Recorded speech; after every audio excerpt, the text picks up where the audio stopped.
Évadez-vous dans un cadre verdoyant et paisible d'une propriété abritant 4 hébergements indépendants de 75 mètres carrés, dotés chacun d'une piscine privée. Les Nuits de Lens. Les Nuits de Lens, votre oasis privée à Sainte-Anne, en Guadeloupe, pour une expérience de détente totale. Plage à 10 minutes, parking privé et Wi-Fi gratuit, ainsi qu'un espace commun, barbecue avec table. Les Nuits de Lens. Téléphone 06 90 32 72 37 06 90 32 72 37. Martinique Actualité. Le taux du livret A va de nouveau baisser cette année à 1,7% à partir du 1er août 2025 contre 2,4% actuellement. C'est ce qu'a annoncé hier, mercredi 16 juillet 2025, le ministère de l'Économie, conséquence du niveau d'inflation relativement faible au premier semestre. Les familles martiniquaises éligibles recevront l'allocation de rentrée scolaire ARS entre le 18 et le 24 août 2025. Cette aide, revalorisée cette année, varie entre 423 € et 462 € par enfant selon l'âge. Elle est versée automatiquement pour les enfants de 6 à 15 ans, mais nécessite une déclaration de scolarité pour les 16-18 ans. L'ARS vise à soutenir les ménages aux revenus modestes dans l'achat des fournitures scolaires.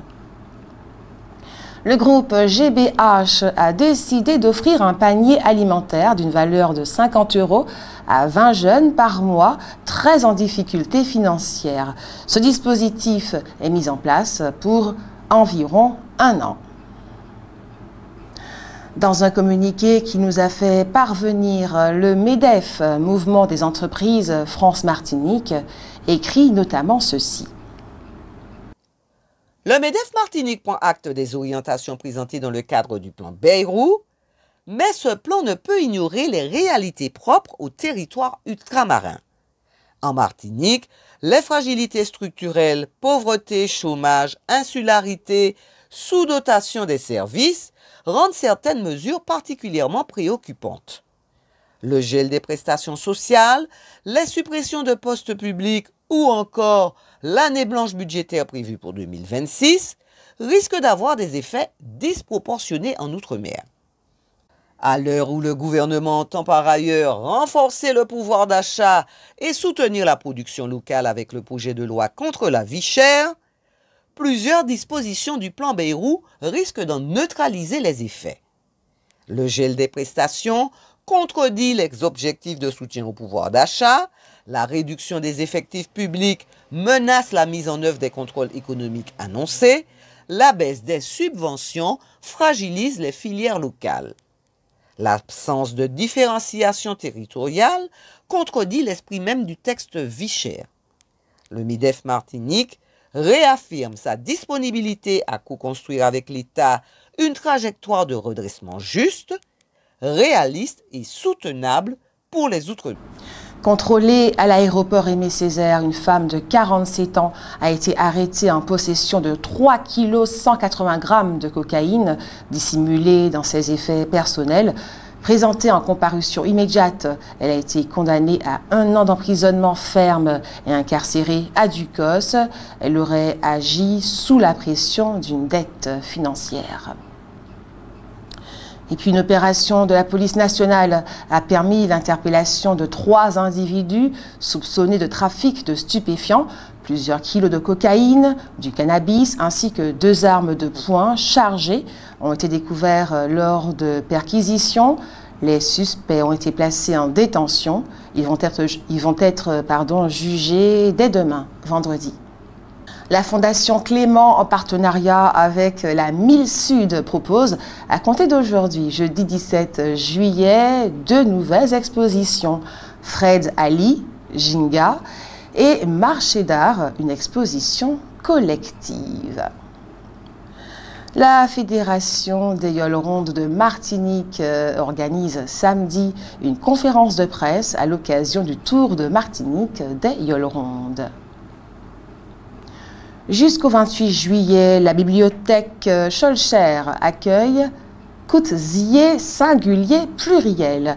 Cette exposition est le résultat des tâtonnements artistiques s'étalant sur plus de 4 ans de 9 stagiaires issus de l'atelier dessin-peinture du CERMAC. Réalisés sur différents supports, les œuvres exposées reflètent leurs pratiques artistiques et techniques diverses. Un homme d'une quarantaine d'années a été retrouvé mort au bord d'une route dans la zone de Dillon à Fort-de-France. D'abord considéré comme un accident de la circulation, le décès présente désormais des éléments troublants. Les forces de l'ordre lancent un appel à témoins pour mieux comprendre les circonstances. Un rapport publié par le ministère de l'Intérieur révèle que les Antilles françaises, la Martinique et la Guadeloupe enregistrent des taux d'homicide et d'agression volontaire nettement supérieurs à la moyenne nationale. Et selon le dernier bulletin de Santé publique France, la saison grippale 2024-2025 en Martinique s'est révélée plus longue et d'intensité plus marquée que les saisons précédentes, à l'exception de celle de 2022-2023. Malgré cette intensité accrue, l'impact global sur l'offre de soins est resté stable, notamment en ce qui concerne les hospitalisations. Les agents municipaux du Prêcheur sont toujours en grève. Ils dénoncent une surcharge de travail et des conditions dégradées. Cette grève perturbe notamment la campagne de démoustication, pourtant cruciale en période d'intense humidité. Les agents municipaux ont prévu de durcir leur mouvement.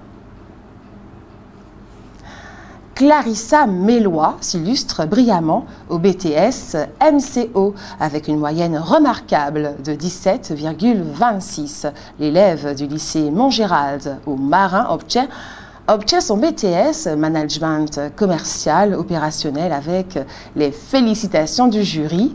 Elle se hisse au rang de meilleure candidate parmi les 3 académies des Antilles Guyane, Martinique, Guadeloupe et Guyane. Un grand bravo donc à Clarissa Mélois pour son excellent parcours.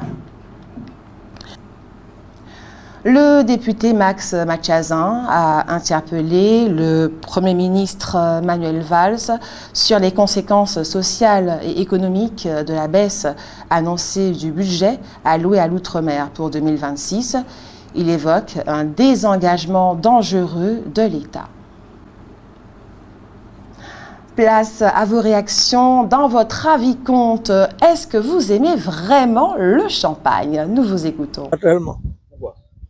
Parce que ça va pas avec moi. Ouais. Bonjour. Est-ce que le champagne, c'est quelque chose que vous aimez vraiment? Oui, c'est on va dire que c'est même une culture antillaise. Donc le champagne, d'ailleurs, on est même les premiers à en consommer. Donc oui, c'est pour les Antillais, le champagne, c'est très très très bon. Beaucoup.